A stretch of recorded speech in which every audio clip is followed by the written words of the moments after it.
सतनाम वाहिगुरु साहिब जियो। बिलावल महला पंजवा। सुख निधान प्रीतम प्रभ मेरे। अगणित गुण ठाकुर प्रभ तेरे। सुख निधान प्रीतम प्रभ मेरे। अगणित गुण ठाकुर प्रभ तेरे। मोह अनाथ तुमरी शरणाई। कर कृपा हर चरण ते आई। दया करो बसो मन आए। मोह निर्गुण लीजै लड़ लाए। रहाओ प्रभ चित्ते आवे तां कैसी भीड़। हर सेवक नाहि जम पीड़। सर्ब दुख हर सिमरत नसे। जाकै संग सदा प्रभ बसै। प्रभ का नाम मन तन आधार। बिसरत नाम होवत तन छार। प्रभ चित्ते आए पूरन सब काज। हर बिसरत सबका मोहताज। चरण कमल संग लागी प्रीत। बिसर गई सब दुर्मत रीत। मन तन अंतर हर हर मंत। नानक भगतन कै कर सदा आनंद। चरण कमल संग लागी प्रीत। बिसर गई सब दुर्मत रीत। मन तन अंतर हर हर मंत। नानक भगतन कै कर सदा आनंद। वाहिगुरु जी का खालसा वाहिगुरु जी की फतेह। जुगो जुग अटल तन तन गुरु ग्रंथ साहिब जी। गुरु पातशाह जी दी अपर अपार बख्शिश। शाम समय संगत दियां कड़ियां असीं प्राप्त कीतियां ने। गुरु दरबार दी हाज़री विच असीं गुरबाणी कीर्तन मान रहे सी। हुण समा गुर शब्द व्याख्या दा है। इस अंदर राग बिलावल असी विचारदे हाँ। गुरु अर्जन साहब महला पंजवां दा संदेश साडे विचार गोचरे है। शब्द जो आपने सरवण कीता है बीते विच दी तकरीर असी प्रारंभ कीती सी। बहुत शुरुआती ऑलमोस्ट दूसरे पदे नूं असी विचार रहे सी। अज यत्न करांगे समुचे चौपदियां दे विचार असीं कर सकीए। जो मुख सुनेहा है जिहदे च गुरु साहब ने इस पावन शब्द दा मेन मैसेज सानू प्रोवाइड किया, सानू बख्शिश किया है। वह दया करो बसो मन आए। मोह निर्गुण लीजै लड़ लाए। रहाओ दया करो बसो मन आए। एक अरदास है उस हस्ती, उस शक्ति, उस परिपूर्ण अगे जो हर समय हर जगह ते हर वक्त ही मौजूद है। सिर्फ इतना है कि साडा मन उहदी उस होंद तो बागी है या उहदे बाबत बिल्कुल सुस्त है, सुता पिया है। इत्थे मन नाल बात हो रही है तो मन नूं तैयार किया जा रहा है कि अरदास करो तेरे एहसास च आवे, तेरे हिरदे च आवे, तेरे अंदर आके वस जाए। सो यह दया करो, तरस कर मालक। हे होंद, हे एग्जिस्टेंस, हे आलमाइटी, हे रब, हे सर्वस्व नूं कायम करने वाले ओंकार, मेरे ते भी तरस कर। दया करो बसो मन आए। मैं तेरी होंद नूं अपने मन करके मान पावां। मोह निर्गुण लीजै लड़ लाए। नो डाउट मेरे अंदर कोई एक्स्ट्रा एबिलिटी नहीं है, मेरे अंदर कोई बहुत बड़ा गुण नहीं है कि मैं तेनों कहाँ कि मालक इस गुण के इवज विच मैनू तेरी होंद दिस आवे, मैनू तेरी होंद एक्सपीरियंस हो जाए। पर दाता तू तो बेअंत है, निर्गुणियां नू गुणवान करदा है, निर्गुणियां नू नवाज दिना। इसे करके मैं अरदास कर रहा, क्या मोह निर्गुण लीजै लड़ लाए, मैनू अपने लड़ ला लै। सो एक बड़ा अध्यात्मी तल के उत्ते भावपूर्त मैसेज आ, जिहदी सिग्निफिकेशन ह्यूमन माइंड वास्ते है कि ह्यूमन माइंड दे विच जिहदे हर वक्त आइदर ईगो है बहुत सारी भरी हुई, हंकार भरिया है, अदरवाइज टोटली बदी जिन्हों असी मिजरी कह सकते है उसनू कैरी करके तुरे फिरते हैं। इन्हों दोवां तो बाहर आ जाइए उस लैवल तो उस एहसास जिथे अपनी अंदर दी जिहड़ी इनर क्लिंचिंग आ उत्ते काम कर सकीए, अंदर दी शुद्धता नूं मान पाईए, उहदे लई अपने आप नूं प्रिपेयर कर सकीए। सो इस किस्म का यह रहाव का पदा है। जिस बचन ते असीं बीते कल विचारते हुए विचार समेटी सी, उह सीगा कि प्रभ चित आवे तां कैसी भीड़। भीड़ ये लफज असी यूज़ करते हैं जदों बहुत लोग एक जगह इकट्ठे हो जाने, असीं कहने भीड़ आ गई। उसका वड्डा कारण यह होंदा है कि जदों वड्डी गिणती विच किसी जगह ते इकट्ठे हो जाइए, उत्थे फिर स्पेस नहीं बचता होंद वास्ते, उत्थे उन्ने हवा तक नहीं रहिंदी ऑक्सीजन ब्रीथ करने वास्ते, लोगों को सोफोकेशन हुंदी। सो इस सारे का मायना यह है कि जदों बंदे नूं अपनी होंद लई अपने आपे लई खतरा महसूस होए, वो भीड़ है। सो ये भीड़ असी सारे वक्त बा वक्त आप अपनी सोच और समझ के मुताबिक महसूस करते हैं। किसी लिए भीड़ इन्नी बहुत आ कि सवेरे उठे तो सवेरे उठ के सपोज कैनेडियन एनवायरनमेंट च रहने तो शावर ऑन किया तो हॉट वाटर नहीं आ रहा, बस बड़ी भीड़ पै गई, तो इन्ना ही बहुत आ। इस नाल ही बंदे लगे कि बस पता नहीं की हो गया। या होर इस तो थोड़ा इनू जनरलाइज कर लीए कि साडियां लत्तां इन्हां मुल्खां दे विच साडियां कारां ने, तो बंदे ने सवेरे काम ते निकलना है, तो बस सॉरी टू से सारियां दियां गड्डियां वधिया चलन, सारे ठीक ठाक रहन, सारियां नूं कोई मुश्किल ना आवे, उहदी अरदास है। जस्ट एग्जाम्पल कर रहे हैं, बंदे ने कार दी सैल्फ लगाई, कार नूं जिहड़ा हैगा सैल्फ स्टार्ट करने की ट्राई की तो स्टार्ट ना हुई, बस इन्नी भीड़ बहुत है। ਇਹਦੇ ਵਿੱਚ ਹੀ ब्रेन के कैमिकल बदल जाते, इन्ने ਵਿੱਚ ही सारे का सारा मूड एक पासे स्विंग करके दूजे पासे पहुँच जाता। सो ये है ਇਹੋ जी हालात असी हर रोज़ किते ना किते फेस करते हैं, हर समय असी फेस करते हैं। तो ये ही बंदा फ्रस्ट्रेशन च जाता है, बंदे के अंदर गुस्सा उबलता है, वो फिर उस गुस्से उस फ्रस्ट्रेशन को जो हैंडल नहीं कर पाता, तो एक तो चलो नैचुरली कुछ कोई किसी किस्म की चीज़ हो गई, उस तो बाद फिर वो सुते सिद्ध ही क्योंकि उस फ्रस्ट्रेशन के अंदर ही कुछ ਇਹੋ जी कदम पुट लेंदा, ਇਹੋ जी करदा कि होर नुकसान कर लेंदा।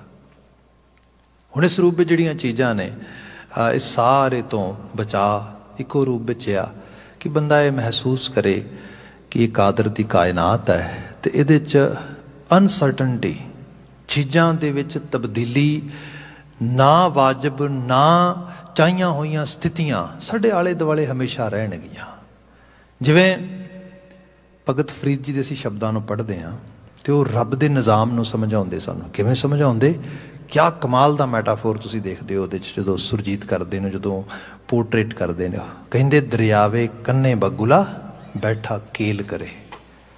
दरिया दा कंढा आ, रमणीक जगह कह लो, बगला बैठा आ, तो बगले वास्ते उत्थे बड़ी खुराक है, डड्डियां मच्छियां बहुत कुछ आले दुआले खिल रहा पिया। And in that situation that bird is actually in you can say in a very enjoyment mood, वो बड़ा इंजॉय कर रहे हो, सारे केल कर रहे, कलोला कर रहे, अपनी मर्जी दे नाल फड़ के डड्डियां मच्छियां खा रहा है, पानी दे च अपनी मर्जी नाल विचर रहा। दरियावे कन्ने बगुला बैठा केल करे, होया कि केल करेंदे हंज नूं अचिंते बाज पे, जो सोच विच भी नहीं सीगा, बगले ने एहसास ही नहीं सीगा भी दरिया का कंढा आया, मैं मौज मस्ती कर रहा, तां की होया भीड़ पै गई। भीड़ की पई, एकदम बगले नूं आके बाज ने नोच लिया उत्तों।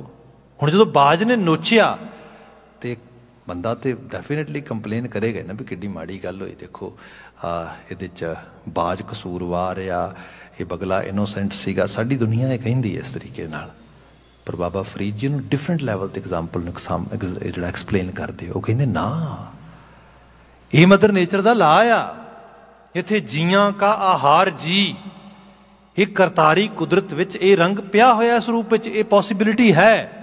ਕਿਆ ਦਰਿਆਵੇ ਕੰਨੇ ਬਗੁਲਾ ਬੈਠਾ ਕੇਲ ਕਰੇ, ਕੇਲ ਕਰਿੰਦੇ ਹੰਝ ਨੂੰ ਅਚਿੰਤੇ ਬਾਜ ਪਏ। ਅੱਛਾ, ਬਾਜ ਕਿੰਨੇ ਪਾਏ ਜੀ? ਬਾਜ ਪਏ ਤਿਸ ਰੱਬ ਕੇ। ਇਹ ਰੱਬ ਦਾ ਨਿਜ਼ਾਮ ਹੈ, ਇਹ ਇੱਕ ਰੱਬੀ ਜਿਹਨੂੰ ਕਹਿ ਲਓ ਆਰਡਰ ਹੈ, ਉਹਦੇ 'ਚ ਚੀਜ਼ਾਂ ਵਾਪਰਦੀਆਂ। ਇੱਥੇ ਗਲਤੀਆਂ ਵੀ ਹੁੰਦੀਆਂ, ਇੱਥੇ ਆਪਣੀਆਂ ਗਲਤੀਆਂ ਨਾ ਹੋਣ, ਦੂਜਿਆਂ ਦੀਆਂ ਗਲਤੀਆਂ ਦੇ ਵਿੱਚੋਂ ਵੀ ਬੰਦੇ ਨੂੰ ਸਜ਼ਾ ਭੁਗਤਣੀ ਪੈਂਦੀ, ਕਿਉਂਕਿ ਅਸੀਂ ਸਾਰੇ ਇੱਕ ਦੂਜੇ ਨਾਲ ਕਨੈਕਟਡ ਹੀ ਹੈਗੇ। ਮੈਨੂੰ ਯਾਦ ਆ ਮੈਂ ਉਦੋਂ ਮੇਰੇ ਹਾਲ ਨੂੰ ਸਕੂਲਿੰਗ ਹੀ ਚੱਲ ਰਹੀ ਸੀ ਮੇਰੀ, ਅਤੇ ਕਿਸੇ ਸੱਜਣ ਦੇ ਨਾਲ ਹੌਸਪੀਟਲ ਵਿਜ਼ਿਟ ਕਰਨ ਲਈ ਚਲੇ ਗਏ। ਅਤੇ ਜਿੱਥੇ ਹੌਸਪੀਟਲ ਵਿਜ਼ਿਟ ਕਰਨ ਲਈ ਗਏ ਅਤੇ ਉਹ ਬੜੇ ਨੇੜੇ ਨੇੜੇ ਬੈੱਡ ਨੇ, ਅਤੇ ਉੱਥੇ ਜਿੱਥੇ ਸਰਜਰੀ ਵਗੈਰਾ ਹੁੰਦੀ ਉਸ ਵਾਰਡ ਦੇ ਵਿੱਚ ਹਾਂ ਅਸੀਂ। ਅਤੇ ਜਿਹੜੇ ਸੱਜਣ ਉੱਥੇ ਬੈਠੇ ਨੇ ਉਹਨਾਂ ਨੇ ਕੋਈ ਧਿਆਨ ਨਾ ਕੀਤਾ, ਅਤੇ ਉਹਦੇ ਧਿਆਨ ਨਾ ਕਰਨ ਕਰਕੇ ਮਸ਼ੀਨ ਦੇ ਨਾਲ ਓਪਰੇਟ ਕਰਦਿਆਂ ਹੋਇਆ ਐਕਸੀਡੈਂਟ ਵਾਪਰ ਗਿਆ ਅਤੇ ਕਾਫੀ ਸੱਟਾਂ ਲੱਗ ਗਈਆਂ। ਜਿਹੜੇ ਸੱਜਣ ਮੇਰੇ ਨਾਲ ਸੀਗੇ, ਏਜਡ ਸੀਗੇ, ਅਤੇ ਉਹਦੇ ਨਾਲ ਬਹਿਸ ਕਰਦੇ ਅਤੇ ਉਹਨੂੰ ਕਹਿੰਦੇ ਵੀ ਦੇਖਿਆ ਨਹੀਂ ਤੈਨੂੰ ਕਿੰਨੀ ਵਾਰੀ ਕਿਹਾ ਸੀਗਾ, ਤੂੰ ਸੇਫਟੀ ਗਾਰਡ ਚੇਤੇ ਨਹੀਂ ਸੀ ਰੱਖਦਾ, ਤੂੰ ਇਸ ਤਰ੍ਹਾਂ ਨਹੀਂ ਸੀ ਯਾਦ ਰੱਖਦਾ, ਮਜ਼ਾ ਆ ਗਿਆ ਹੁਣ, ਜਿਵੇਂ ਆਮ ਕਰਕੇ ਕਹਿੰਦੇ ਹਾਂ ਅਸੀਂ, ਹੁਣ ਤੂੰ ਇਹਦਾ ਜਿਹੜਾ ਟੇਸਟ ਜਿਹੜਾ ਲੈ ਲਿਆ ਨਾ, ਇਸ ਤਰੀਕੇ ਨਾਲ ਬਾਤ ਕਰ ਰਹੇ। ਖੈਰ ਉਹ ਦੇਖਤੇ ਵਿਚਾਰੇ ਨੂੰ ਸੱਟਾਂ ਲੱਗੀਆਂ ਨੇ, ਪੱਟੀਆਂ ਹੋਈਆਂ ਨੇ, ਦੂਸਰਾ ਉਹਨੂੰ ਡਾਂਟ ਪੈ ਰਹੀ, ਨਾਲ ਦੇ ਬੈੱਡ 'ਤੇ ਇੱਕ ਹੋਰ ਸੱਜਣ ਪਿਆ, ਉਹ ਸਾਡੀ ਉੱਥੋਂ ਦੀ ਲੋਕਲ ਭਾਸ਼ਾ ਬੋਲਦਾ, ਉਹਨੂੰ ਕਹਿੰਦਾ ਵੀ ਨੇ ਕਿ ਇੰਨਾ ਕਿਉਂ ਭਾਈ ਤੋਂ ਤੰਗ ਕਰ ਰਿਹਾ ਇਤਨਾ, ਉਹ ਇਸ ਤਰੀਕੇ ਨਾਲ। ਉਹ ਕਹਿੰਦਾ ਵੀ ਕੀ ਹੋਇਆ, ਤੈਨੂੰ ਨਹੀਂ ਪਤਾ ਮੈਨੂੰ ਕਿੰਨੀ ਵਾਰੀ ਸਮਝਾਇਆ? ਕਹਿੰਦਾ ਬਿਲਕੁਲ ਸਮਝਾਇਆ ਹੋਗਾ ਤੈਨੂੰ, ਪਰ ਨੇ ਇੱਕ ਬਾਤ ਮੇਰੀ ਵੀ ਸੁਣ ਲੈ, ਮਨਾ ਕੇ ਕਸੂਰ ਕਰਿਆ ਤਾਂ। ਉਹ ਕਹਿੰਦੇ ਵੀ ਤੇਰਾ ਕੀ ਹੋਇਆ, ਤੈਨੂੰ ਕੀ ਵਾਪਰਿਆ? ਵਾਪਰਿਆ ਇਹ ਕਿ ਉਹਦੀ ਇੱਕ ਪੂਰੀ ਦੀ ਪੂਰੀ ਲੱਤ ਜਿਹੜੀ ਉਹ ਟੁੱਟ ਗਈ, ਅਤੇ ਉਹਦੇ ਵਿੱਚ ਸਰੀਏ ਪਏ, ਅਤੇ ਉਹ ਉਸਨੂੰ ਕਹਿੰਦਾ ਤੂੰ ਵੀ ਕਿਸੇ ਦੀ ਗੱਲ ਨਹੀਂ ਸੁਣੀ ਹੋਣੀ, ਤੂੰ ਵੀ ਕੋਈ ਪੰਗਾ ਲਿਆ ਹੋਣਾ, ਤਾਂ ਕਰਕੇ ਤੈਨੂੰ ਸੱਟਾਂ ਲੱਗੀਆਂ। ਉਹ ਕਹਿੰਦਾ ਵੀ ਮੈਨੂੰ ਨਾ ਅਸਲ 'ਚ ਹੁਣ ਨਾ ਹਾਸਾ ਆ ਰਿਹਾ, ਅਤੇ ਅਦਰਵਾਈਜ਼ ਮੈਨੂੰ ਪੇਨ ਬਹੁਤ ਹੁੰਦੀ, ਮੈਂ ਹੱਸਾਂ ਅਤੇ ਪੇਨ ਹੁੰਦੀ ਨਹੀਂ, ਅਤੇ ਮੈਨੂੰ ਦੱਸਦਾ ਵੀ ਮੈਂ ਕੀ ਪੰਗਾ ਲਿਆ। ਅੱਛਾ ਹੁਣ ਹੋਇਆ ਕੀ? ਫਿਰ ਉਹਨੇ ਆਪਣੀ ਕਹਾਣੀ ਸੁਣਾਈ। ਕਹਾਣੀ ਇਹ ਹੈ ਜੀ, ਜਿਹੜਾ ਵੱਡਾ GT ਰੋਡ ਜਾਂਦਾ ਉਹਦੇ ਕਿਨਾਰੇ ਉਹਦੀ ਜ਼ਮੀਨ ਹੈ, ਅਤੇ ਉਹ ਆਪਣੀ ਜ਼ਮੀਨ ਜਿਹੜੀ ਹੈ ਉਹ ਸੜਕ ਥੋੜ੍ਹੀ ਨੀਵੀਂ ਹੈ, ਉਹਦਾ ਖੇਤ ਥੋੜ੍ਹਾ ਉੱਚਾ ਆ, ਅਤੇ ਆਪਣੇ ਖੇਤ ਦੇ ਵਿੱਚ ਜਿਹੜੀ ਉਹਦੀ ਬੰਨਾ ਹੁੰਦਾ, ਵੱਟ ਹੁੰਦਾ, ਉਸ ਵੱਟ ਦੇ ਉੱਤੇ ਇੱਕ ਲੱਤ ਥੱਲੇ ਲਮਕਾ ਕੇ ਇੱਕ ਲੱਤ ਉੱਤੇ ਰੱਖ ਕੇ, ਅਤੇ ਉੱਥੇ ਪਾਣੀ ਕੁਝ ਥੱਲੇ ਲੀਕ ਕਰ ਰਿਹਾ, ਚੋ ਰਿਹਾ ਪਾਣੀ ਥੱਲੇ, ਉਹਦੀ ਲੀਕੇਜ ਬੰਦ ਕਰ ਰਿਹਾ। ਮੀਨਵਾਈਲ ਇੱਕ ਗੱਡੀ ਰੋਡ 'ਤੇ ਜਾਂਦੀ ਹੋਈ ਇੱਕਦਮ ਜਿਹੜੀ ਹੈ ਉਹ ਪਲਟਾ ਖਾਂਦੀ, ਜਿਹੜੀ ਲੱਤ ਉਹਦੇ ਥੱਲੇ ਬੰਨੇ ਦੇ ਨਾਲ ਲਟਕੀ ਹੈ ਉਹਦੇ ਵਿੱਚ ਆ ਕੇ ਵੱਜਦੀ, ਉਹਦੀ ਲੱਤ ਉੱਥੇ ਚਕਨਾਚੂਰ ਹੋ ਜਾਂਦੀ। ਉਹ ਕਹਿੰਦਾ ਵੀ ਮੈਂ ਦੱਸ ਮੈਂ ਕੀ ਫਾਲਟ ਕੀਤਾ ਸੀਗਾ, ਮੇਰਾ ਤਾਂ ਉੱਥੇ ਕੋਈ ਸੇਫ ਗਾਰਡ ਨਹੀਂ ਸੀਗਾ, ਨਾ ਮੈਂ ਕੋਈ ਮਿਸਟੇਕ ਕੀਤੀ, ਤੂੰ ਇਹਨੂੰ ਤੇ ਗੁੱਸੇ ਹੋ ਰਿਹਾ, ਮੇਰੇ ਬਾਰੇ ਦੱਸ। ਐਕਚੁਅਲੀ ਇਹ ਜਿਹੜੀ ਚੀਜ਼ ਆ, ਇਹ ਹੈ ਬਾਜ ਪਏ ਤਿਸ ਰੱਬ ਕੇ, ਕੇਲਾਂ ਵਿਸਰੀਆਂ, ਜੋ ਮਨ ਚਿੱਤ ਨਾ ਚੇਤੇ ਸਨ, ਸਾ ਗਾਲੀ ਰੱਬ ਕੀਆਂ। ਜੋ ਸਾਡੇ ਚਿੱਤ ਚੇਤੇ ਵਿੱਚ ਵੀ ਨਹੀਂ, ਜ਼ਹਿਨ ਵਿੱਚ ਵੀ ਨਹੀਂ, ਇਹ ਵਾਪਰਦਾ ਸੰਸਾਰ ਦੇ ਵਿੱਚ, ਤੇ ਆਏ ਦਿਨ ਵਾਪਰਦਾ, ਹਰ ਰੋਜ਼ ਵਾਪਰਦਾ। ਕਿਤੇ ਸ਼ਿਕਾਇਤ ਕਰਾਂਗੇ, ਕਿਤੇ ਸ਼ਿਕਵੇ ਕਰਾਂਗੇ, ਕਿਤੇ ਬਾਬਤ ਚੰਗਾ ਜਾਂ ਮਾੜਾ ਕਹਾਂਗੇ। ਇਸ ਜੀਵਨ ਦੇ ਫਲੋ ਦੇ ਵਿੱਚ ਜੋ ਸਾਡਾ ਵਿਵੇਕ ਆ, ਉਹਦਾ ਇਸਤੇਮਾਲ ਕੀਤਾ ਜਾਏ, ਸਿਚੁਏਸ਼ਨ ਦੇ ਮੁਤਾਬਕ ਜੀਵਨ ਦੇ ਫੈਸਲੇ ਲੈਂਦਿਆਂ ਹੋਇਆਂ, ਸ਼ਿਕਾਇਤੂ ਹੋ ਕੇ ਨਹੀਂ, ਸ਼ੁਕਰਗੁਜ਼ਾਰ ਹੁੰਦਿਆਂ ਜੀਵਨ ਬਤੀਤ ਕੀਤਾ ਜਾਏ। ਜੇ ਬੰਦਾ ਇਸ ਮੁਆਸ਼ਰੇ ਦੇ 'ਚ ਇਸ ਤਰੀਕੇ ਨਾਲ ਜੀਣਾ ਸਿੱਖ ਲੇ, ਫਿਰ ਕੋਈ ਵੀ ਅਵਸਥਾ ਭੀੜ ਦੀ ਅਵਸਥਾ ਨਹੀਂ ਗੀ। ਫਿਰ ਜੈਸੀ ਮਰਜ਼ੀ ਸਥਿਤੀ ਹੋਏ, ਬੰਦੇ ਦਾ ਵਿਵੇਕ ਉਹਦੇ ਨਾਲ, ਉਹ 'ਚ ਫੈਸਲੇ ਲਏਗਾ, ਉਹਦੇ ਮੁਤਾਬਕ ਉਹ ਜੀਵਨ ਜੀਏਗਾ। ਇਹੀ ਰੱਬ 'ਤੇ ਭਰੋਸਾ, ਇਹੀ ਕਰਤਾਰ ਦਾ ਇਹ ਭਾਵ ਜਿਹਦੇ ਹਿਰਦੇ 'ਚ ਉਹ ਆ ਕੇ ਵਸ ਜਾਏ, ਮੁਸ਼ਕਿਲ ਤੋਂ ਮੁਸ਼ਕਿਲ ਸਮੇਂ ਦੇ ਵਿੱਚ ਵੀ ਉਹ ਡੋਲੇਗਾ ਨਹੀਂ, ਉਹ ਡਾਵਾਂਡੋਲ ਨਾ ਹੋਏਗਾ, ਉਹ ਘਬਰਾਏਗਾ ਨਹੀਂ, ਉਹਨੂੰ ਇਹ ਨਹੀਂ ਲੱਗੇਗਾ ਦੁਨੀਆ ਮੁੱਕ ਗਈ। ਉਸ ਹਾਲਾਤ ਵਿੱਚ ਵੀ ਉਹ ਸਹੀ ਫੈਸਲਾ ਕਰਕੇ ਜੋ ਬਣਦੀ ਸਥਿਤੀ ਹੈ ਉਹਦੇ ਮੁਤਾਬਕ ਆਪਣੇ ਆਪ ਨੂੰ ਉਸ ਪਾਸੇ ਨੂੰ ਜਿਹੜਾ ਹੈਗਾ ਤੋਰੇਗਾ ਜਿੱਧਰ ਉਹਨੂੰ ਤੁਰਨਾ ਚਾਹੀਦਾ ਹੈਗਾ। ਇਸ ਨੂੰ ਗੁਰੂ ਸਾਹਿਬ ਨੇ ਇੱਥੇ ਬਿਆਨ ਕੀਤਾ। ਪ੍ਰਭ ਚਿਤ ਆਵੇ ਤਾਂ ਕੈਸੀ ਭੀੜ, ਜਦੋਂ ਉਹ ਚੇਤੇ ਵਿੱਚ ਆ ਫਿਰ ਭੀੜ ਭੀੜ ਨਹੀਂ ਗੀ, ਫਿਰ ਮੁਸ਼ਕਲ ਤਕਲੀਫ वेदन पीड़ा ये नहीं गई। फिर क्या हर सेवक ना ही जम पीड़, हरि दे सेवक नूं जम दी पीड़ नहीं लगती। जम दी पीड़ एक्चुअल लैवल ते मौत दा सुनेहा है, जम दी पीड़ ये हुंदी है। You can say pain of death, simple translation करोगे तेनों ते वो की है, जदों एहसास हुंदा है कि आखिरकार बंदा उहदे नेड़े जा रहा है। तो इनू असी कई लैवल ते देखते हाँ। सपोज संसारी तौर पर देखिए तो आपने देखा होएगा कोविड-19 के जो शुरुआत के जो बड़ी एक तरह की नाल मोर्टैलिटी रेट बड़ा हाई सीगा, बड़ा फैटल सीगा जिहड़ा वायरस है। तो साडे कोल यूरोप का डाटा आ रहा सीगा, इंग्लैंड इन्नियां डैथ्स हो गई, फ्रांस इन्नियां हो गई, इटली च यह लैवल बन गया। उस समय दे विच आपने देखा होएगा जर्मन का डैथ रेट बड़ा लो रहा। ये बाबत कई लोगों ने कहा भी कि aren't they cooking different type of data to show world that we are very you can say smart or resourceful community or resourceful country। इस किस्म दी गल्लां भी होईयां, पर वो ओपन डेमोक्रेसी हैगी है, हर चीज़ कोई भी जाके इन्वेस्टिगेट कर सकता हैगा, ऐसा कुछ नहीं सीगा। उत्ते सारा सीगा कि ये डाटा बिल्कुल ठीक है। उहदे लई ਜਦੋਂ ਹਜੇ तो लॉन्गिट्यूड स्टडीज़ तो हाली आउणगियां, हजे तो कोविड चों लोग लंघ नहीं रहे, पोस्ट कोविड टाइम आएगा तो ही सब कुछ बाहर आएगा प्रॉपरली। पर उस समय च बात होनी शुरू हो गई कि सही तरीके की गल ये कही जाए कि जो इत्थे भावें हैल्थ केयर सिस्टम दे काम करने वाले लोग सी, भावें बीमार होके आने वाले लोग सीगे, मौत का डर मौत तो भी ज़्यादा बलवान है। बंदा मरण तो पहले मर जाता है जे उसनूं उस डर तो कढ़ लिया जाए ना। आपां बाणी चो 2-4 पंक्तियां पढ़ते हैं एवें दियां, असीं कबिओ बाच बेनती पढ़ीए ना, उहदे च एक जगह असीं ये 17 पढ़ते हैं, आप हाथ दे मुझे उबरीए, मैनू हथ दे के ना आप उबार लै। इस तरीके नाल किस चीज़ तो उबार लै? सिक्खी आशे दे विच किसी चीज़ का डर तो डर मन्निया ही नहीं गया। इत्थे ते मौत नूं बल्कि आप मंगया कई बारी, ते ये क्या गया, करवत भला न करवट तेरी, मैनू कुआरे थले बिठा दे, मैनू कोई माइंड नहीं हैगा, मौत का भी डर नहीं गा। फिर महाराज इत्थे किस चीज़ तो बचण दीयां गल्लां हो रही ने, किस चीज़ तो हथ दे के उबार लै, बचा लै। मौत तो नहीं, वड्डे तो वड्डे भीड़ तो नहीं, बल्कि एक होर चीज़ तो। क्या आप हाथ दे मुझे उबरिए, किस चीज़ तो जी? मरण काल का त्रास निवरिए। मरण काल दा मैनू ना बचा, वो तो आना ही आना है, वो तो कौन बचया अज तक। हाँ, जिहड़ा मरण काल का त्रास आ, जिहदे करके बंदे दा पंजाबी च कहना त्राह निकल जाना, डर पै जाना, वो ना आवे। मरण काल ते आवे, जिउ सदके आवे, उन्हें आना आ, उहदा त्रास ना आवे। जम ते आवे, जम दी पीड़ ना आवे, उहदा भय ना आवे, उहदा डर ना आवे। बाणी च आ जाइए, महाराज बयान करते, जिस मरण सब जगत त्रास्या, जिस मरण तो सारा जगत त्रा त्रा करदा, डरदा यरकदा। आखिरकार जिहड़ा समा आना वो तो आना ही आना है, डरदा की कर, डर के बंदा की कर लेगा। इंडिया ते पाकिस्तान दी वार चल रही 1965 दे विच, उन्हां दे कोल अमेरिकन वैपन सीगे, पैटर्न टैंक सीगा उन्हां दे कोल, एंड दे वर फुली मतलब equipped with good arteries, good weapons, and they were thinking असी जिहड़ा हैगा असी ऑलमोस्ट लै लैना। तो हो भी गई सी गल इस किस्म की। साडियां फौजां नूं ऑर्डर आ चुके सीगे और लैवल ते कि तुसी जिहड़ा हैगा अमृतसर वाला सारा इलाका छड्ड के जलंधर तो उरां आके मोर्चे ला लो। जनरल हरबख्श सिंह सीगे, उन्हें क्या बिल्कुल नहीं। ये पहली गल तो जो यहो जिहा कुछ चाहुंदे हो तो लिखत च दिओ ताकि असीं लोकां नूं विखाईए पिया देखो की दे रहे ने ऑर्डर है। दूसरा है कि 1 इंच भी जमीन नहीं छड्डांगे, जो हो गया सो हो गया। पहला वो कहते रोकोगे किवें? खेमकरण दे विच पैटर्न टैंक दी मड़ी बनाती उन्होंने, मतलब जिहड़ा खेमकरण सैक्टर है उस लैवल ते, उत्थों लंघण नहीं दिता उस रूप दे विच। ਅਜੇ ਵੀ ਉਹ ਟੈਂਕ ਤੁਸੀਂ ਜਲੰਧਰ ਵਿੱਚ ਹੋਰ ਜਗ੍ਹਾ 'ਤੇ ਪਏ ਹੋਏ ਕਈ ਜਿਹੜਾ ਹੈਗਾ ਉਹ ਡੈਕੋਰੇਟਿਵ ਪੀਸਾਂ ਦੇ ਤੌਰ 'ਤੇ ਪਏ ਨੇ। ਜਨਰਲ ਹਰਬਖਸ਼ ਸਿੰਘ। ਮੈਂ ਰੀਸੈਂਟਲੀ ਕੀ ਹੋਇਆ ਕਿ 1965 ਦੀ ਜੰਗ ਦਾ ਆਰਕਾਈਵ BBC ਨੇ ਜਿਹੜਾ ਹੈ ਉਹ ਕੁਝ ਚੀਜ਼ਾਂ ਸ਼ੋਅ ਕੀਤੀਆਂ, ਦਿਖਾਈਆਂ, ਉਹ ਪੜ੍ਹ ਰਿਹਾ ਸੀਗਾ।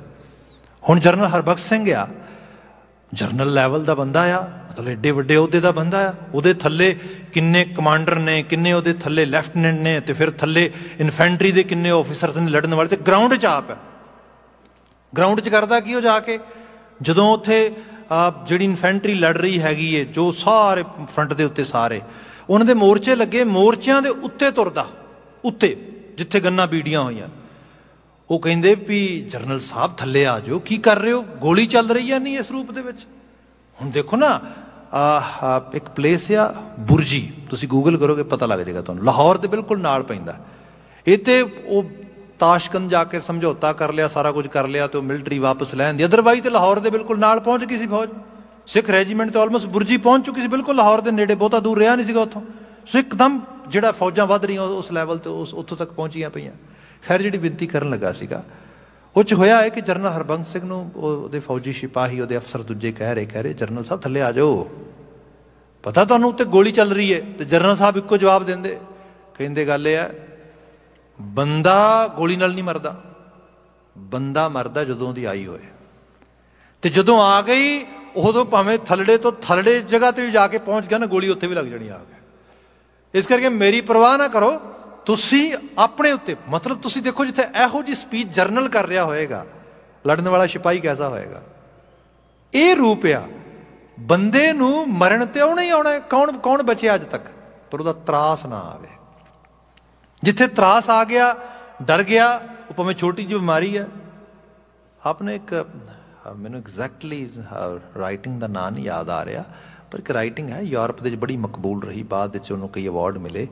ਤੇ ਉਹਦੇ 'ਚ ਹੁੰਦਾ ਇਹ ਕਿ ਦੋ ਲੜਕੀਆਂ ਨੇ ਤੇ ਉਹ ਬਿਮਾਰ, ਉਹਨਾਂ 'ਚ ਇੱਕ ਬਿਮਾਰ ਹੋ ਜਾਂਦੀ ਬੜੀ ਬੁਰੀ ਤਰ੍ਹਾਂ, ਤੇ ਉਹ ਆਪਣੇ ਆਪ ਨੂੰ ਇੱਕ ਤਰ੍ਹਾਂ ਦੇ ਨਾਲ ਸਿਗਨੀਫਾਈ ਕਰ ਲੈਂਦੀ, ਅਟੈਚਡ ਕਰ ਲੈਂਦੀ ਇੱਕ ਉਹਦੀ ਬਾਰੀ 'ਚ ਲੱਗੀ ਹੋਈ ਵੇਲ ਨਾਲ।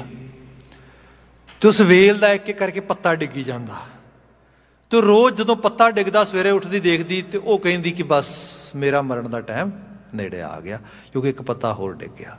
ਐਂਡ ਦੇ 'ਚ ਕੀ ਬਚਦਾ, ਇੱਕ ਪੱਤਾ ਬਚਦਾ ਲਾਸਟ ਤੇ ਬਿਲਕੁਲ। ਤੇ ਉਸ ਰਾਤ ਅਨਾਊਂਸਮੈਂਟ ਇਹ ਹੁੰਦੀ ਕਿ ਵੈਦਰ ਇਜ਼ ਵੈਰੀ ਬੈਡ, ਤੂਫਾਨ ਆ ਰਿਹਾ, ਮੀਂਹ ਬੜਾ ਆ ਰਿਹਾ, ਤੇ ਇਹ ਜਿਹੜਾ ਆ ਇਸ ਰੂਪ ਦੇ ਵਿੱਚ ਅੱਜ ਬਹੁਤ ਬੁਰਾ ਹਾਲਤ ਹੋਏਗਾ। ਤੇ ਉਹ ਵਿੰਡੋ ਦੇ ਨਾਲ ਇਸ ਤਰੀਕੇ ਨਾਲ ਉਹਦੀ ਉਹ ਜਿਹੜੀ ਹੈ ਵੇਲ ਲੱਗੀ ਹੈਗੀ ਹੈ। ਤੇ ਉਹਦਾ ਇੱਕ ਦੋਸਤ ਆ ਜੋ ਅਪਾਹਜ ਹੈ, ਜਿਹੜਾ ਇਹ ਜਾਣਦਾ ਕਿ ਇਹਨੇ ਆਪਣੇ ਆਪ ਨੂੰ ਇਸ ਵੇਲ ਨਾਲ ਜੋੜ ਲਿਆ, ਤੇ ਇਹ ਵੇਲ ਦੇ ਪੱਤੇ ਡਿੱਗਣ ਨਾਲ ਇਹਦੀ ਸਿਹਤ ਲਗਾਤਾਰ ਡਾਊਨ ਹੋ ਰਹੀ ਹੈ, ਲਗਾਤਾਰ ਜਾ ਰਹੀ ਹੈ। ਅੱਜ ਕੀ ਹੋਇਆ, ਸਾਰੀ ਰਾਤ ਤੂਫਾਨ ਆਇਆ, ਸਾਰੀ ਰਾਤ ਮੀਂਹ ਪੈਂਦਾ ਰਿਹਾ। ਉਹ ਸੁੱਤੀ ਨਹੀਂ, ਬਸ ਉਹ ਕਦੀ ਵਾਰ-ਵਾਰ ਉੱਠ ਕੇ ਜਾ ਕੇ ਵੇਲ ਦੇ ਪੱਤੇ ਨੂੰ ਵੇਖਦੀ, ਕਦੀ ਰੋਂਦੀ, ਇਸ ਰੂਪ ਵਿੱਚ ਬਾਤ ਹੁੰਦਾ। ਅਖੀਰ ਕਿਤੇ ਅੱਖ ਲੱਗ ਗਈ, ਸੋ ਗਈ। ਜਿਵੇਂ ਸਵੇਰੇ ਜਦੋਂ ਅੱਖ ਖੁੱਲੀ, ਉਹਨੇ ਦੇਖਿਆ ਤੂਫਾਨ ਸ਼ਾਂਤ ਆ। ਇੱਕਦਮ ਦੌੜ ਕੇ ਜਾ ਕੇ ਬਾਰੀ ਖੋਲੀ ਤੇ ਜਾ ਕੇ ਦੇਖਿਆ ਪੱਤਾ ਤੇ ਸਾਲਮ ਹੈ, ਉੱਥੇ ਪੱਤਾ ਤੇ ਨਾਲ ਲੱਗਾ ਆ। ਵਾਓ, ਇੱਕਦਮ ਅਹਿਸਾਸ ਆਇਆ, ਜੇ ਇਹਨੇ ਤੂਫਾਨ 'ਚ ਪੱਤਾ ਨਹੀਂ ਟੁੱਟਾ, ਇਹਦਾ ਮਤਲਬ ਤੇਰੇ ਮਰਨ ਦੇ ਕੋਈ ਚਾਂਸ ਨਹੀਂ ਹੈਗੇ। ਯੂ ਆਰ ਅਲਾਈਵ, ਇੱਕ ਵੱਡਾ ਆਰਡਰ ਤੇਰੇ ਵਾਸਤੇ ਆ ਗਿਆ ਵੀ ਤੂੰ ਬਚ ਜਾਣਾ। ਖੁਸ਼ ਆ, ਪੂਰੀ ਬ੍ਰੇਕਫਾਸਟ ਕੀਤਾ ਪ੍ਰੋਪਰਲੀ, ਸਾਰਾ ਕੁਝ। ਅਜੇ ਇਹ ਸਾਰਾ ਦਿਨ ਉਹਦਾ ਬਤੀਤ ਨਹੀਂ ਹੋਇਆ, ਦੁਪਹਿਰ ਬਾਅਦ ਤੱਕ ਜਿਹੜਾ ਹੈਗਾ ਸਮਾਂ ਬਤੀਤ ਹੋਇਆ। ਤੇ ਉਹਦੀ ਫਰੈਂਡ ਆਈ, ਤੇ ਉਹ ਕਾਫੀ ਲੇਟ ਆਈ, ਤੇ ਉਹਨੂੰ ਆ ਕੇ ਉਹ ਵੇਖਿਆ ਉਹ ਠੀਕ ਠਾਕ, ਉਹਨੂੰ ਖੁਸ਼ੀ ਹੋਈ ਫਰੈਂਡ ਨੂੰ। ਤੇ ਉਹ ਕਹਿੰਦੀ ਤੂੰ ਕਿੱਥੇ ਸੀ, ਮੈਂ ਤੇ ਤੈਨੂੰ ਉਡੀਕ ਰਹੀ ਸੀ, ਮੈਂ ਤਾਂ ਬੜਾ ਠੀਕ ਫੀਲ ਕਰਦੀ ਹਾਂ। ਉਹਨੇ ਸਾਰਾ ਕੁਝ ਦੇਖਿਆ। ਉਹ ਕਹਿੰਦੀ ਸਾਡਾ ਇੱਕ ਦੋਸਤ ਸੀ ਜਿਹੜਾ ਅਪਾਹਜ ਸੀਗਾ, ਉਹਦੀ ਡੈਥ ਹੋ ਗਈ। ਉਹ ਕਹਿੰਦੀ ਹੱਦ ਹੋ ਗਈ, ਉਹਦੀ ਕਿਵੇਂ ਡੈਥ ਹੋ ਗਈ? ਉਹ ਜਦੋਂ ਸਾਰੀ ਇਨਵੈਸਟੀਗੇਸ਼ਨ ਕੀਤੀ, ਪਤਾ ਲੱਗਾ ਕਿ ਜਿਸ ਪੱਤੇ ਨਾਲ ਉਹ ਆਪਣੇ ਆਪ ਨੂੰ ਰਿਲੇਟ ਕਰਕੇ ਬੈਠੀ ਸੀ, ਜੋੜ ਕੇ ਬੈਠੀ ਸੀਗੀ ਆਪਣੀ, ਉਹਨੇ ਹੈਲਥ ਨੂੰ ਐਸੋਸੀਏਟ ਕਰ ਲਿਆ ਉਹਦੇ ਨਾਲ, ਕਿ ਇਸ ਪੱਤੇ ਨਾਲ ਹੀ ਮੇਰੀ ਹੈਲਥ ਬਚੇਗੀ, ਅਦਰਵਾਈਜ਼ ਆਮ ਗੋਨਾ ਡਾਈ। ਅਸਲ 'ਚ ਪੱਤਾ ਤੇ ਤੂਫਾਨ ਦਾ ਜੋ ਪਹਿਲਾ ਬੁੱਲਾ ਆਇਆ ਉਦੋਂ ਉੱਡ ਗਿਆ। ਉਹ ਹੋਇਆ ਕਿ ਉਹ ਜਿਹੜੇ ਦੋਸਤ ਦੀ ਡੈਥ ਹੋ ਗਈ, ਉਹ ਪੌੜੀ ਲਾ ਕੇ ਇੱਕ ਹੋਰ ਪੱਤਾ ਉਹਦੇ ਨਾਲ, ਜਿਹੜਾ ਕਹਿ ਲਓ ਕਿ ਇੱਕ ਪੇਂਟ ਕਰਕੇ ਉਹਨੇ ਪੱਤਾ ਨਾਲ ਜੋੜਿਆ। ਉਹ ਜਦੋਂ ਪੱਤਾ ਪੇਂਟ ਕਰਕੇ ਉਹ ਜੋੜਿਆ ਤੇ ਪੌੜੀ ਤੋਂ ਥੱਲੇ ਉਤਰ ਗਿਆ, ਪੌੜੀ ਫਿਸਲ ਕੇ ਉਹਦੀ ਡੈਥ ਹੋ ਗਈ ਥੱਲੇ। ਉਹਨੂੰ ਅਹਿਸਾਸ ਹੋਇਆ ਵੀ ਉਹ ਹੋ ਐਕਚੁਅਲ ਲੈਵਲ ਤੇ ਉਹ ਤੇ ਮੈਨੂੰ ਬਚਾਉਣ ਵਾਸਤੇ, ਤੇ ਮੇਰਾ ਬਚਣਾ ਡੈਫੀਨਿਟਲੀ ਪੱਤਿਆਂ ਨਾਲ ਜੁੜ ਕੇ ਥੋੜ੍ਹਾ ਜ਼ਿੰਦਗੀ ਚਲੀ ਜਾਣੀ ਸੀ। ਸੋ ਇਹੋ ਜਿਹੀਆਂ ਚੀਜ਼ਾਂ ਅਸੀਂ ਰੋਜ਼ ਵੇਖਦੇ ਹਾਂ। ਡਿਪਰੈਸ਼ਨ ਲੋਕੀ ਆਪਣੇ ਮੂਡ ਨੂੰ ਮੌਸਮ ਨਾਲ ਜੋੜਦੇ, ਵੈਦਰ ਨਾਲ ਜੋੜਦੇ। ਲੋਕੀ ਆਪਣੀਆਂ ਸਿਚੁਏਸ਼ਨਸ ਨੂੰ ਵੱਖਰੀਆਂ ਵੱਖਰੀਆਂ ਸਥਿਤੀਆਂ ਨਾਲ ਜੋੜ ਲੈਂਦੇ। ਹੁਣ ਇਹ ਸਾਰੀ ਜੰਮਦੀ ਪੀੜ ਇਹ ਹੈ। ਜੇ ਬੰਦਾ, ਮਹਾਰਾਜ ਕਹਿੰਦੇ ਜਿਸ ਮਰਨਾ ਸਭ ਜਗਤ ਤਰਾਸਿਆ ਸੋ ਮਰਨਾ ਗੁਰ ਸ਼ਬਦ ਪ੍ਰਗਾਸਿਆ। ਗੁਰੂ ਕੇ ਸ਼ਬਦ ਨਾਲ ਮੇਰੇ ਅੰਦਰ ਪ੍ਰਕਾਸ਼, ਇਨਲਾਈਟਮੈਂਟ ਆ ਗਈ, ਰੋਸ਼ਨੀ ਆ ਗਈ, ਕਿਉਂਕਿ ਹਿਰਦੇ 'ਚੋਂ ਵਸ ਗਿਆ। ਹੁਣ ਅਹਿਸਾਸ ਹੋ ਗਿਆ ਜਿੱਦਣ ਜਾਣਾ ਹੈ ਉਦੋਂ ਜਾਣਾ ਹੀ ਹੈ, ਡਰਨ ਵਾਲੀ ਕਿਹੜੀ ਗੱਲ ਹੈ। ਅੱਜ ਜੋ ਬਚਦਾ ਹੈ ਵਿਵੇਕ ਦੇ ਮੁਤਾਬਕ, ਉਹਦੇ ਮੁਤਾਬਕ ਜੀਵਨ ਜੀਵਾਂ। ਇੱਥੇ ਸਾਹਿਬ ਨੇ ਕਿਹਾ ਕਿ ਹਰ ਸੇਵਕ ਨਾ ਹੀ ਜੰਪੀੜ, ਸਰਬ ਦੁੱਖ ਹਰ ਸਿਮਰਤ ਨਸੇ। ਸਾਰੇ ਤਰ੍ਹਾਂ ਦੇ ਦੁੱਖ ਹਰੀ ਦਾ ਸਿਮਰਨ ਕਰਦਿਆਂ ਨਸ ਜਾਂਦੇ। ਇਸ ਤਰ੍ਹਾਂ ਜਾਣੋ, ਮੈਂ ਕੁਝ ਕਿਉਂਕਿ ਥੋੜ੍ਹਾ ਨੋ ਡਾਊਟ ਪੜ੍ਹਦਾ ਵੀ ਹਾਂ, ਵੈਸੇ ਵੀ ਸ਼ੌਂਕ ਵੀ ਹੈ ਥੋੜ੍ਹਾ ਇਸ ਕਿਸਮ ਦਾ। ਮੈਂ ਇੱਕ ਵਾਰੀ ਜਿਹੜਾ ਐਕਿਊਪੰਕਚਰ ਹੁੰਦਾ ਇਹਦੇ ਬਾਰੇ ਕੁਛ ਪੜ੍ਹ ਰਿਹਾ ਸੀਗਾ, ਅਤੇ ਉਹਦੇ ਬਾਰੇ ਬਹੁਤ ਸਾਰੇ ਸਾਈਕੋਲੋਜੀਕਲ ਸਾਈਡ ਤੋਂ ਚੀਜ਼ਾਂ ਪਤਾ ਲੱਗੀਆਂ ਕਿ ਜਿਵੇਂ ਸਪੋਜ਼ ਕਰੋ ਕਿਸੇ ਦਾ ਸਿਰ ਦੁਖਦਾ ਹੈ, ਕੋਈ ਰੀਜ਼ਨ ਹੋਏਗਾ, ਕੁਛ ਬਲੱਡ ਸਟਰੀਮ ਵਿੱਚੋਂ ਕੋਈ ਚੀਜ਼ ਆ ਰਹੀ ਹੋਏਗੀ, ਕੁਝ ਬੋਡੀ ਦੇ 'ਚ ਕਿਸੇ ਕਿਸਮ ਦੇ ਨਾਲ ਕੈਮੀਕਲ ਇੰਬੈਲੈਂਸਮੈਂਟ ਹੋਏਗੀ, ਐਨੀਥਿੰਗ ਕੈਨ ਕਾਜ਼ ਹੈਡੇਕ। ਪਰ ਹੋਇਆ ਕਿ ਬ੍ਰੇਨ ਨੂੰ ਕੰਸਿਸਟੈਂਟ ਮੈਸੇਜ ਮਿਲਦਾ ਕਿ something is not good, something is not good with your head, and due to that reason headache is actually bothering that individual, ਉਹਨੂੰ ਬੋਦਰ ਕਰਦੀ ਹੈ। ਉਸੇ ਸਮੇਂ ਉਹਦੇ ਕੁਝ ਹੋਰ ਜਿਹੜੇ ਨੇ, ਜਿਵੇਂ ਇੱਥੋਂ ਦੱਬਣਾ ਸ਼ੁਰੂ ਕਰ ਦਿਓ, ਇੱਥੋਂ ਦੱਬਣਾ ਸ਼ੁਰੂ ਕਰ ਦਿਓ। ਜਦੋਂ ਜ਼ੋਰ ਲਾ ਕੇ ਦਬਾਓਗੇ ਤੇ ਵੇਨ ਨੂੰ ਜਦੋਂ ਦੱਬਿਆ ਜਾਏਗਾ ਤੇ ਪੀੜਾ ਹੋਏਗੀ। ਹੁਣ ਕੀ ਹੋਇਆ, ਜਿਹੜੀ ਅਟੈਂਸ਼ਨ ਹੈ ਡਿਵਾਈਡ ਹੋਣੀ ਸ਼ੁਰੂ ਹੋ ਗਈ। ਹੁਣ ਥੋੜਾ ਸਿਰ ਤੇ ਗਿਆ, ਥੋੜਾ ਇੱਥੇ ਆ ਗਿਆ, ਇਹ ਥੋੜੀ ਜ਼ਿਆਦਾ ਪੀੜ ਵੱਧ ਗਈ, ਸਿਰ ਵਾਲੀ ਪੀੜ ਚਲੀ ਗਈ, ਆਹ ਪੀੜ ਦਿਸਣੀ ਸ਼ੁਰੂ ਹੋ ਗਈ। ਇਸ ਤਰੀਕੇ ਨਾਲ ਸਿਰਫ ਇਤਨਾ ਹੀ ਹੈ ਕਿ ਤੁਸੀਂ ਥੋੜੀ ਜਿਹੀ ਟੈਨਸ਼ਨ ਜਿਹੜੀ ਹੈ ਡਾਇਵਰਟ ਕੀਤੀ, ਪੇਨ ਗਾਇਬ ਹੋ ਗਈ। ਚੀਜ਼ਾਂ ਜਦੋਂ ਬਹੁਤ ਜ਼ਿਆਦਾ ਤੁਸੀਂ ਫੋਕਸ ਕਰਦੇ ਹੋ ਨੈਗੇਟਿਵਿਟੀ ਦੇ ਉੱਤੇ, ਥੋੜੇ ਛੋਟੇ ਛੋਟੇ ਨੁਕਸਾਨ ਤੇ ਛੋਟੀਆਂ ਛੋਟੀਆਂ ਚੀਜ਼ਾਂ ਦੇ ਉੱਤੇ, ਬੋਦਰ ਹੋ ਜਾਂਦੇ ਹੋ। ਜੇ ਤਸਵੀਰ ਵੱਡੀ ਕਰਕੇ ਦੇਖੋਗੇ, ਕੁਝ ਵੀ ਨਹੀਂ। ਇਹ ਜਿਹੜੀ ਚੀਜ਼, ਇਹਨੂੰ ਸਾਹਿਬ ਨੇ ਕਿਹਾ ਇੱਥੇ ਕਿ ਜਦੋਂ ਅਸੀਂ ਇਸ ਲੈਵਲ 'ਤੇ ਆਉਂਦੇ ਕਿ ਸਰਬ ਦੁੱਖ ਹਰ ਸਿਮਰਤ ਨਸੇ, ਸਭ ਤਰ੍ਹਾਂ ਦੇ ਦੁੱਖ ਹਰੀ ਦੇ ਸਿਮਰਨ ਵਾਲੇ ਪਾਸੇ ਜਦੋਂ ਇਹ ਸਿਮਰਤੀ 'ਚ ਆ ਗਏ, ਉਹਨੂੰ ਸੁਰਤ 'ਚ ਪਾ ਲਿਆ, ਇਹ ਚੀਜ਼ਾਂ ਨਸ ਗਈਆਂ, ਇਹ ਚੀਜ਼ਾਂ ਆਪਣੇ ਆਪ ਇਹਨਾਂ ਦਾ ਪ੍ਰਭਾਵ ਘਟ ਗਿਆ। ਅਗਲਾ ਬਚਨ ਹੈ ਜਾਂ ਕੈ ਸੰਗ ਸਦਾ ਪ੍ਰਬਸੈ, ਪਰ ਇਹ ਪੋਸੀਬਿਲਿਟੀ ਉਹਨੂੰ ਹੀ ਹੈ ਜਿਹਦੀ ਸੁਰਤ 'ਚ ਹਰ ਵਕਤ ਪ੍ਰਭੂ ਅਹਿਸਾਸ ਵਿੱਚ ਹੈ, ਯਾਦ ਵਿੱਚ ਆ। ਅਗਲਾ ਬਚਨ ਹੈ ਪ੍ਰਭ ਕਾ ਨਾਮ ਮਨ ਤਨ ਆਧਾਰ।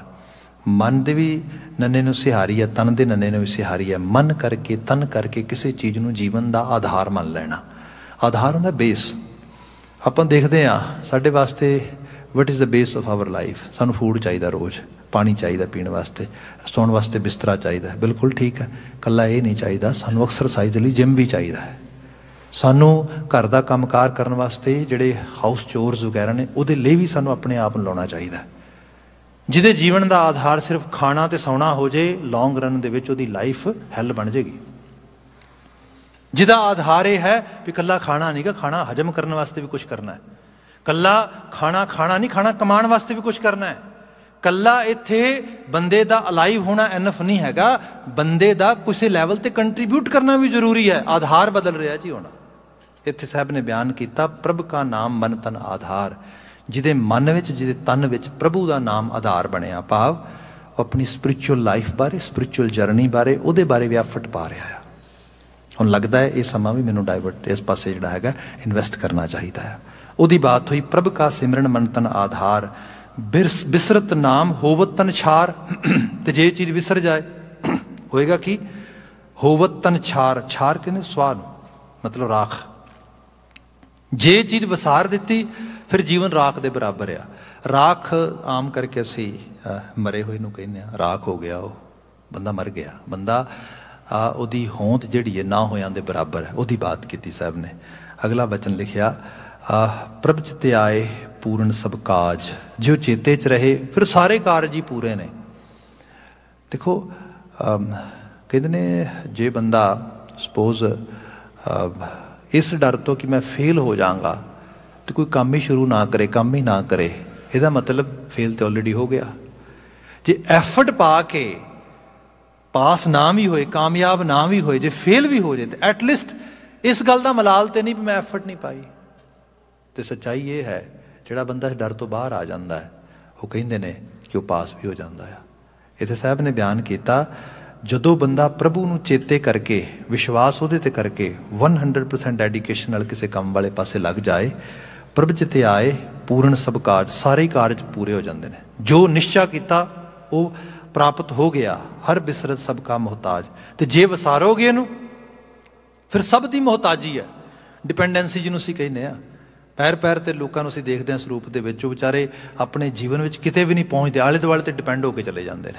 ਮਹਾਰਾਜ ਕਹਿੰਦੇ ਕੋਈ ਜੀਵਨ ਨਹੀਂਗਾ, ਜੀਵਨ ਹੈ ਆਪਣੀ ਹੋਂਦ ਨੂੰ ਕਿਸੇ ਲੈਵਲ ਤੇ ਬਰਕਰਾਰ ਰੱਖਣਾ, ਆਪਣੀ ਹੋਂਦ ਨੂੰ ਬਣਾਉਣਾ।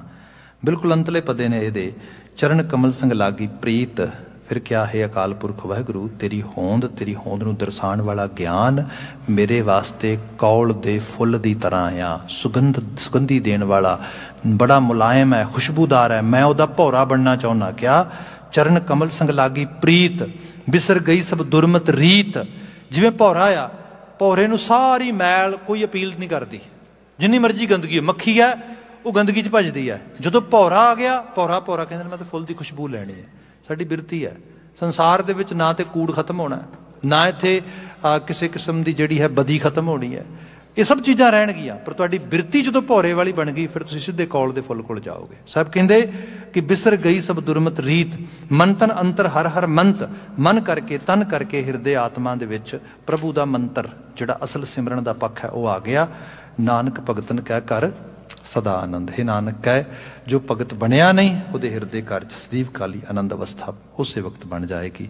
ਸਾਹਿਬ ਰਹਿਮਤ ਕਰਨ, ਇਹਨਾਂ ਆਲਮੀ ਵਾਕਿਆਂ 'ਚੋਂ ਅਸੀਂ ਗੁਰਮਤੀਏ ਬਣ ਸਕੀਏ, ਗੁਰੂ ਕੇ ਰਾਹ ਦੇ ਰਾਗੀਰ ਹੋ ਸਕੀਏ। ਇੰਨੀਆਂ ਕੁ ਬਿਨਤੀਆਂ ਨਾਲ ਖਿਮਾ ਭੁੱਲਾਂ ਗਲਤੀਆਂ ਨਾ ਚਤਾਰਿਓ। ਕਿਰਸਾਨੀ ਸੰਘਰਸ਼ ਨਾਲ ਜੂਝ ਰਹੇ ਮਾਈ ਭਾਈ ਦੀ ਸਫਲਤਾ ਚੜ੍ਹਦੀ ਕਲਾ ਦੀ ਅਰਦਾਸ ਕਰਦੇ ਹੋਏ ਸਮਾਪਨ ਕਰਦੇ ਹਾਂ। ਕਹਿ ਦੇਣਾ ਜੀ, ਵਾਹਿਗੁਰੂ ਜੀ ਕਾ ਖਾਲਸਾ, ਵਾਹਿਗੁਰੂ ਜੀ ਕੀ ਫਤਿਹ।